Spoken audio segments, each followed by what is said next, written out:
Imagine this. You're in a meeting, pouring your heart into an idea, but your colleague cuts you off mid-sentence, like your words are just noise. Or maybe you're at a family dinner, trying to share something personal, but everyone talks over you, as if you're invisible. Sound familiar? If you've ever felt dismissed, ignored, or used, here's the hard truth. The way others treat you is a mirror of how you treat yourself. Carl Jung, the legendary psychologist, said, "The world is a reflection of your psyche. If you're not respected, it's time to look within." In this video, we're diving deep into Jung's wisdom to uncover why you're stuck in a cycle of disrespect and reveal 5 powerful steps to break free and reclaim your worth. Stick with us, because by the end, you'll know exactly how to stop being invisible and start being respected. Ready to change the way the world sees you? Let's begin. Have you ever stopped to wonder why certain patterns keep repeating in your life? Maybe it's that friend who always cancels plans last minute, leaving you feeling like an afterthought, or that coworker who takes credit for your work, and you just let it slide. Perhaps it's a family member who dismisses your feelings with a wave of their hand, as if your emotions are irrelevant. These moments sting, don't they? But here's the question that might shake you. What if the disrespect you're experiencing isn't just about them? What if it's a reflection of something deeper, something inside you? Carl Jung, the brilliant mind behind analytical psychology, believed that the external world is a mirror of your inner psyche. In other words, the way people treat you often reveals how you're treating yourself. If you're not respected, it's time to look at the image you're projecting to the world. Let's break this down with a story. Meet Mark, a 30-year-old graphic designer who's always been the go-to guy. Need a favor? Mark's your man. Need someone to stay late at work? Mark's already there. Need a shoulder to cry on? Mark's got tissues ready. But here's the catch: despite all his efforts, Mark's friends rarely check in on him. His colleagues overlook his contributions. Even his family seems to take him for granted, expecting him to show up for every event without ever asking about his life. One day, Mark was venting to a close friend about how exhausted he felt. "I give so much," he said, "but no one seems to care." His friend looked at him and asked a simple but piercing question. "Mark, do you respect yourself enough to stop giving when it hurts you?" That question hit like a lightning bolt. For the first time, Mark realized that his constant yes to everyone else was a silent no to himself. This is where Jung's wisdom comes in. He taught us that the external reality, how people treat us, the relationships we attract, the situations we find ourselves in, is a direct reflection of our unconscious beliefs. If you believe, deep down, that your needs don't matter, that your voice isn't worth hearing, or that you have to earn respect by pleasing others, you're sending a signal to the world. And the world, it listens. It responds by treating you exactly as you've allowed yourself to be treated. If you're always putting yourself last, don't be surprised when others do the same. This isn't about blaming you, it's about empowering you. Because the moment you recognize this pattern, you gain the power to change it. Let's look at another example to make this crystal clear. Consider Emily, a 25-year-old teacher who prides herself on being kind and accommodating. At her school, she's known for never saying no. Extra classes, she'll take them. Last-minute cover for a colleague, she's on it. But over time, Emily noticed something troubling. Her colleagues stopped asking. They started expecting. They'd dump extra work on her desk without a thank you. Assuming she'd handle it, students began disregarding her classroom rules, talking over her like she wasn't even there. Emily felt invisible, but she kept smiling, hoping her kindness would eventually earn their respect. Spoiler alert, it didn't. One day, she overheard a coworker say, "Oh, Emily will do it. She always does." That was her wake-up call. She realized that by never setting boundaries, she was teaching others that her time, her energy, and her worth were disposable. Jung's concept of the psyche as a mirror explains Emily's experience perfectly. When you act like your needs are secondary, you project an image of low self-worth. It's not that people are inherently cruel or selfish, though some might be. It's that they're responding to the cues you're giving them. If you stay silent when someone interrupts you, you're saying, "My voice doesn't matter." If you let someone take advantage of your generosity, you're saying, "My boundaries are flexible." And if you keep forgiving people who never apologize, you're saying, "I'm okay with being disrespected." These are unconscious signals, often rooted in habits or beliefs formed long ago, maybe in childhood. When you learned that being good meant staying quiet, or that love meant sacrificing yourself. So, what's the lesson here? You attract what you believe you deserve, even if that belief is buried deep in your unconscious. Carl Jung put it best when he said, "Until you make the unconscious conscious, it will direct your life, and you will call it fate." If you're stuck in a cycle of disrespect, it's not just bad luck. It's a reflection of the silent agreements you've made with yourself, agreements that say your worth depends on others' approval, or that you have to give endlessly to be valued. But here's the good news. You can rewrite those agreements. You can change the image you project to the world. And it all starts with a single, powerful realization. The disrespect you feel from others is a mirror of the respect you've withheld from yourself. This doesn't mean you're to blame for every bad interaction. Some people are just toxic, and we'll talk about how to handle them later. But the truth is, you have more control than you think. When you start valuing your own time, energy, and emotions, something incredible happens. The world starts to notice. People begin to treat you differently, not because they've changed, but because you have. Mark, our graphic designer, started saying no to favors that drained him. He stopped jumping to fix everyone else's problems.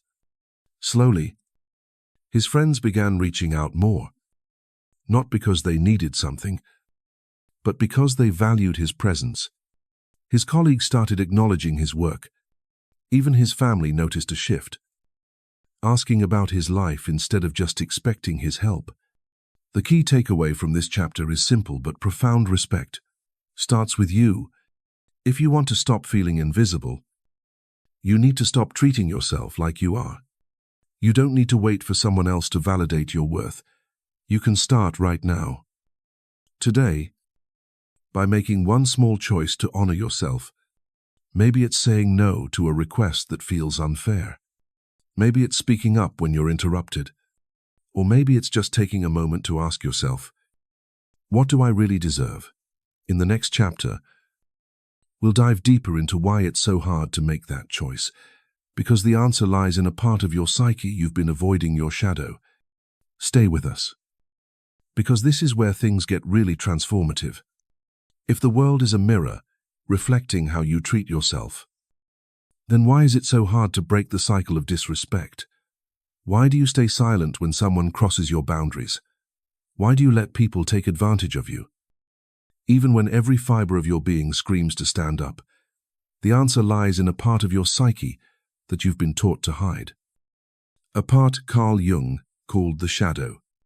Your shadow is everything you've pushed down: your anger, your strength, your need to be seen, because somewhere along the line, you learned those parts were wrong, shameful, or dangerous. But here's the truth: as long as you ignore your shadow, it controls you. It keeps you stuck in patterns of submission, and it's why others treat you like you're invisible. In this chapter, we're diving deep into Jung's concept of the shadow to uncover why you tolerate the intolerable, and how facing it can set you free. Let's make this real, with a story. Meet Sarah, a 35-year-old single mother who's always been the nice one. Growing up, Sarah learned that saying no was selfish.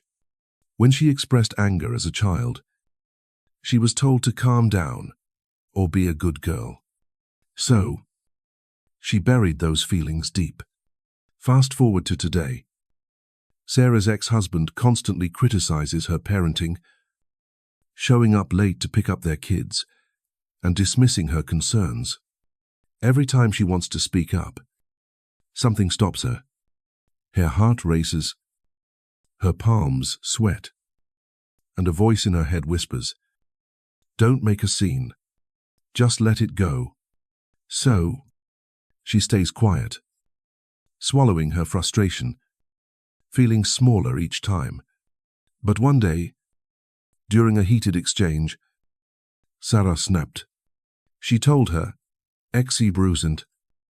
This stops now. You don't get to disrespect me anymore." The words felt foreign, almost dangerous, but also alive. For the first time, she felt a spark of her own power. That moment was Sarah beginning to face her shadow. Carl Jung taught that the shadow isn't just your flaws or dark impulses, it's everything you've repressed to fit in, to be loved, to avoid conflict. For Sarah, her shadow held her suppressed anger, her need to assert herself, and her right to demand respect. These weren't bad traits. They were essential parts of her strength that she'd been taught to reject. When you push down your shadow, it doesn't disappear, it festers. It becomes the voice that tells you to stay silent when you're hurt, to smile when you're angry, to say yes when you mean no. And here's the kicker, that shadow doesn't just sabotage you, it shapes how others see you. When you suppress your strength, you project weakness. When you hide your voice, you invite others to talk over you. The disrespect you face isn't just about others, it's a signal that you're betraying parts of yourself. Think about a time you wanted to stand up for yourself but didn't. Maybe a friend made a hurtful comment, and you laughed it off. Or your boss piled on extra work, and you nodded instead of saying, "This is too much." Why did you stay silent? Chances are, it's because your shadow was whispering old lessons. Don't be difficult. Don't make waves. You're not worth the fight. These lessons often start in childhood. Maybe you were praised for being quiet, for putting others first. Maybe you were punished for speaking out. Over time, you built a version of yourself that's polite, accommodating, and invisible, while your shadow holds the parts of you that are fierce, bold, and unapologetic. But those parts aren't your enemy. They're your power, waiting to be reclaimed. Here's where Jung's wisdom transforms us. Integrating your shadow doesn't mean becoming aggressive or selfish. It means embracing the parts of you that you've been taught to fear. For Sarah, it meant owning her anger, not to lash out, but to set boundaries. When she finally told her ex to stop, she wasn't just speaking to him, she was speaking to the part of herself she'd silenced for years. The result? Her ex started showing up on time. He didn't argue as much. Why? Because Sarah's energy had changed. By reclaiming her shadow, she stopped projecting a version of herself that invited disrespect. So, how do you start facing your shadow? Begin by noticing where you feel powerless. Is it when someone interrupts you? When you're asked to do something you don't want? That discomfort is your shadow knocking, begging to be heard. Instead of pushing it away, lean into it. Ask yourself, what am I afraid to express right now? Maybe it's anger. Maybe it's a boundary. Whatever it is, name it. Write it down if you have to.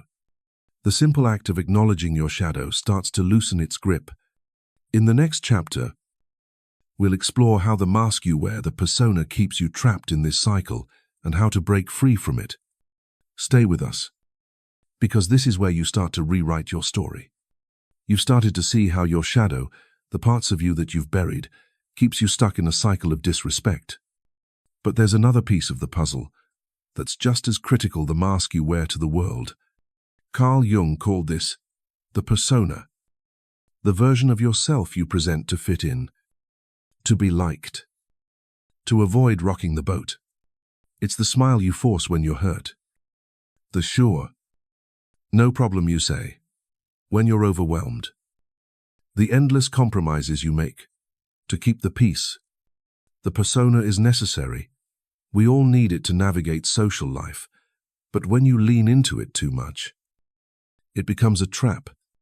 You lose touch with who you really are, and the world starts treating you like the hollow mask you've created. In this chapter, we'll uncover how the persona keeps you from being respected and how to step out of its grip to reclaim your authentic self. Let's bring this to life with a story. Meet John, a 28-year-old office worker who's known as the team player.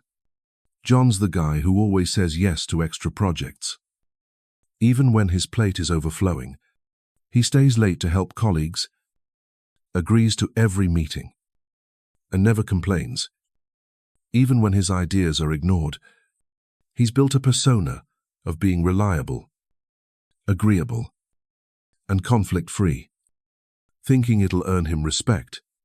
But instead, his co-workers pile on more work, assuming he'll handle it. His boss overlooks him for promotions, choosing bolder colleagues who speak up.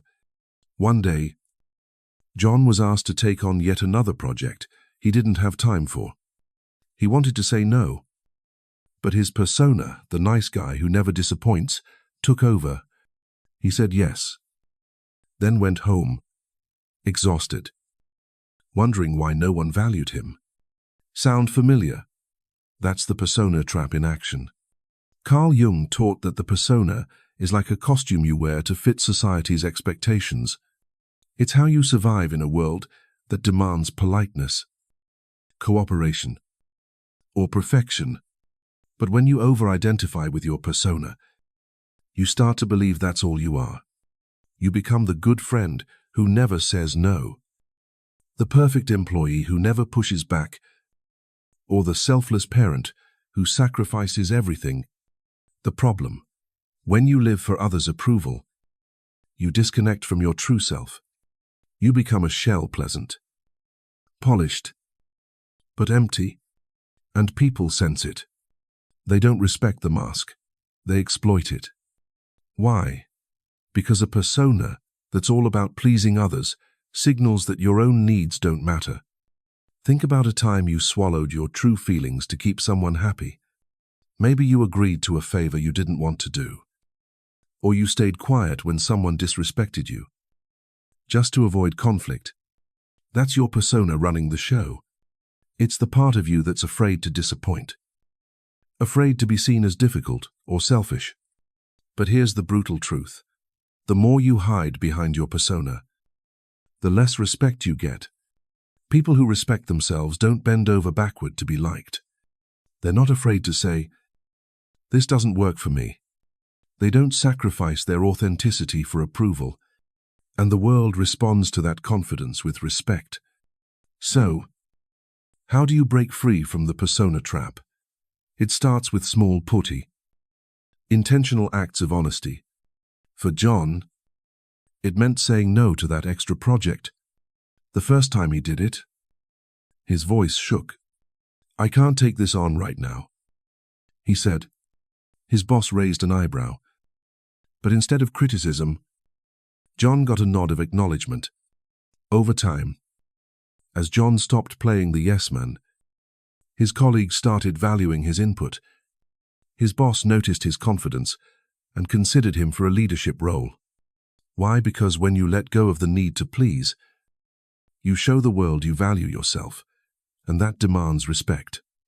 The lesson here is clear: your persona might make you likable, but only your authentic self earns respect. You don't have to be rude or aggressive, just real. Start noticing where you're wearing a mask. Ask yourself, Am I saying yes to please others? Or because it aligns with my values? In the next chapter, we'll explore the most powerful tool for building that authentic self, the word no. Stay with us, because this is where you start taking back your power. You've seen how your shadow hides your strength and how your persona traps you in a cycle of pleasing others. But what's the one action that can break through both and start rebuilding the respect you deserve? It's a single, powerful word: no. Saying no is more than just refusing a request. It's a declaration of your worth. A boundary that tells the world your time, energy, and emotions matter. For many of us, though, saying no feels terrifying. It's like defying an unspoken rule that being good means always saying yes. Carl Jung's teachings remind us that true individuation, becoming your authentic self, requires courage to stand up for your needs. In this chapter, we'll explore why saying no is the ultimate act of self-respect and how it can transform the way others treat you. Let's ground this in a story. Meet Lisa, a 22-year-old college student who's always been the reliable one in her friend group. Whenever her classmates needed help with assignments, Lisa was there, even if it meant sacrificing her own study time. In group projects, she'd take on the bulk of the work, afraid to seem lazy or uncooperative. But over time, her friends started expecting her to carry the load. They'd leave her to finish presentations while they partied, assuming she'd never complain. Lisa felt used. But every time she thought about saying no, guilt washed over her. What if they think I'm selfish, she worried. Then, during one group project, Lisa hit her breaking point. Her teammates assigned her all the research again. This time, she took a deep breath and said, "I can't do all of this alone. Everyone needs to contribute." Her voice trembled, but something shifted. Her teammates stepped up, and for the first time, they treated her as an equal, not a doormat. Why is saying no so powerful? Because it's the moment you stop betraying yourself. Carl Jung believed that individuation, the journey to your true self, requires confronting the parts of you that crave approval. When you say yes to things that drain you, you're telling yourself your needs don't matter. But when you say no, you're drawing a line in the sand. My time is valuable. My energy is not for sale. I respect myself. That simple word rewrites the unconscious signals you've been sending to the world. It's not about being rude or selfish. It's about being honest. And here's the magic: when you respect yourself enough to say no, others start respecting you too. But let's be real, saying no isn't easy. It comes with guilt, fear, and doubt. You might worry about losing friends, disappointing your boss, or seeming difficult. That's because you've been conditioned to believe that saying no makes you unlikable. Maybe you grew up hearing, "Don't be selfish," or "Good people help others." Those lessons are hardwired, but they're not the full truth. Saying no doesn't make you cold. It makes you clear. It's a signal that you value yourself, and people respond to that clarity. Think about someone you respect. Chances are, they're not a pushover. They set boundaries, and you admire them for it. Why? Because their confidence demands respect. So, how do you start saying no? It doesn't mean shouting or being aggressive. It's about being firm and calm. Start small. The next time someone asks you to do something that feels unfair, pause. Take a breath and say, "I can't take that on right now." No long explanations. No apologies. Just a clear boundary. For Lisa, saying no to her group project was terrifying at first. She feared her friends would ditch her. But instead, they started including her in decisions, valuing her input because she showed she valued herself. That's the ripple effect of saying no. It changes how others see you. because it changes how you see you. Here's a practical tip. Practice saying no in low-stakes situations. Decline an invitation you don't want to attend. Say no to a small favor that doesn't feel right. Each time you do, you're building a muscle, the muscle of self-respect. And don't be surprised if people push back. Those who've benefited from your yes might not like your new boundaries. That's okay. Their discomfort is a sign you're breaking the cycle. As Jung would say, confronting resistance is part of becoming whole. In the next chapter, we'll share 5 practical tools to keep building that self-respect and make it impossible for others to treat you as anything less than you deserve. Stay with us. This is where it all comes together. You've uncovered how your shadow hides your strength, how your persona traps you in people-pleasing, and how saying no can reclaim your power. Now, it's time to put it all together with practical tools to build the kind of self-respect that makes disrespect from others impossible. Carl Jung believed that true transformation happens when you bring your unconscious patterns into the light and act with intention. Respect isn't something you beg for. It's something you build, day by day, through deliberate choices. In this chapter, we'll share 5 actionable steps, inspired by Jung's wisdom, to help you cultivate inner respect and change how the world sees you. These aren't just tips. They're a roadmap to becoming someone who commands respect naturally. Let's tie this to a story. Meet Emma, a 40-year-old marketing manager who spent years feeling undervalued. At work, her ideas were overlooked. At home, her family took her for granted, expecting her to handle everything without complaint. Emma was tired of being invisible, but she didn't know where to start. Then, she decided to take small steps to honor herself. Over time, those steps transformed her life. Her colleagues began seeking her input, and her family started appreciating her efforts. What changed? Emma stopped waiting for others to respect her and started respecting herself. Here are the 5 tools she used, and you can too. First, use discomfort as your compass. Every time you feel uneasy, whether it's a friend dismissing your opinion or a coworker overloading you with tasks, pause. That discomfort is your psyche signaling that you're betraying yourself. Instead of ignoring it, ask, if I truly respected myself, what would I do? Maybe it's speaking up or walking away. Emma started noticing when she felt resentful, like when her boss asked her to work weekends without asking. She politely said, I need to balance my time. That small act shifted how her boss saw her.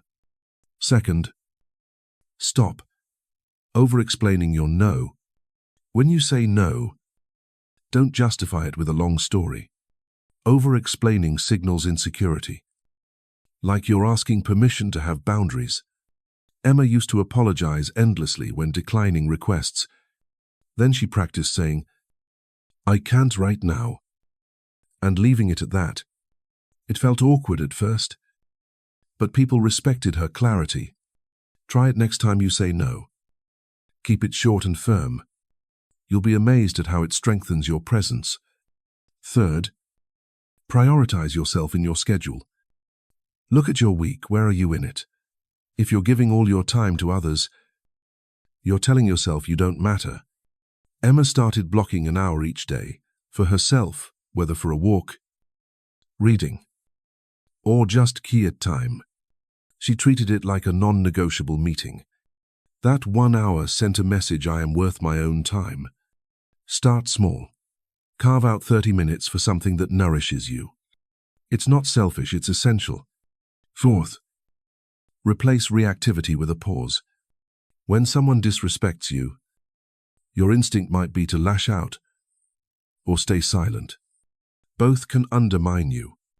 Instead, pause, breathe, and respond calmly. Emma once had a colleague interrupt her in a meeting. Instead of shrinking, she paused and said, I'd like to finish my thought. Her calm assertiveness stopped the interruptions. Practice this when you feel disrespected. Take a moment to choose a response that honors your worth. Fifth, surround yourself with people who uplift you. Your environment shapes your self-respect. If you're around people who diminish you, you'll struggle to feel worthy. Emma realized some friends only called when they needed favors. She started distancing herself and connecting with those who valued her. Notice who drains you versus who inspires you. Quietly step back from the former. You don't need to cut ties dramatically, just prioritize those who see your worth. These 5 steps using discomfort as a guide. Saying no without over-explaining. Prioritizing yourself. Pausing before reacting. And choosing uplifting people aren't just actions. They're a commitment to yourself. Emma's transformation didn't happen overnight, but each step built her inner strength. Her colleagues now seek her advice, and her family respects her boundaries. Why? Because she stopped being invisible to herself. In the next chapter, we'll wrap up with how to make this respect unshakable and what to do when others push back. Stay with us. You're closer to owning your worth than you think. You've just journeyed through the heart of Carl Jung's wisdom, uncovering why you felt invisible and how to step into the respect you deserve. From facing your shadow to breaking free from the persona trap, from wielding the power of no to building inner strength with practical tools, you now have a roadmap to rewrite your story. The truth is, you don't need anyone's permission to be seen, heard, or valued. You deserve to stand tall in your own worth, radiating a confidence that the world can't ignore. As Carl Jung said, until you make the unconscious conscious, it will direct your life, and you will call it fate. Today, you're choosing to take the wheel. You're choosing you. This isn't the end. It's the beginning of a transformation. Every time you say no to what diminishes you, every time you prioritize your own needs, every moment you honor your authentic self, you're building a life where disrespect has no place. You're not just changing how others see you, you're changing how you see yourself. And that's where true power lies. So, let's make a commitment right now. In the comments below, type, "I choose myself." Let that be your first bold step toward a life of self-respect. Share this video with someone who needs to hear this message, because everyone deserves to know their worth. Don't stop here. Subscribe to Jung's Psyche Hub and hit the bell so you never miss a video that could spark your next breakthrough. If this video spoke to you, give it a like. It helps us reach more people ready to transform their lives. And for your next step, watch our video on how to face your shadow to dive even deeper into Jung's life-changing ideas. You're not invisible. You never were. Now, go out there and show the world who you really are.